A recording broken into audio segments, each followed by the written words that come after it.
Hello everyone, good evening. তো আজকাল রিভির অনেক নতুন নতুন নাটক দেখতে পাই। রিভি মাথার মধ্যে টাওয়েল দিয়ে আয়না দেখে দেখে গুড়িয়া রানী বলছে নিজেকে।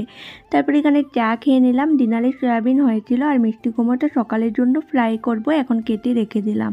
আর এটা নেক্সট ডে মর্নিং, আজকে আমাদের গুরুদেবের মৃত্যু দিবস ছিল, তো মা আর সুস্মিতা মিলে সকালবেলা পুজো করেছিল। তারপর ব্রেকফাস্ট করে বিছানা উঠিয়ে চলে আসলাম কিচেনে। ডাইনিংয়ের চেয়ারগুলো একটু মুছে পরিষ্কার করে নিলাম, আর কভারটা হোয়াইট না, নোংরা হলে পুরো বোঝা যায়, তো সেটাও একটু ব্রাশ দিয়ে ঘষে পরিষ্কার করে নিলাম। লাঞ্চটা সুস্মিতাই বানিয়েছিল। আজকে লাঞ্চে ভেজ হয়েছিল, ডাল, পটল ভাজা, পনিরের তরকারি আর মিষ্টি কুমড়ো ভাজা ছিল। তারপর রান্নাঘরটা পরিষ্কার করা হয়ে গেল, আর টেবিলের কভারটা দেখো মোছার পর অনেক ভালো লাগছে দেখতে।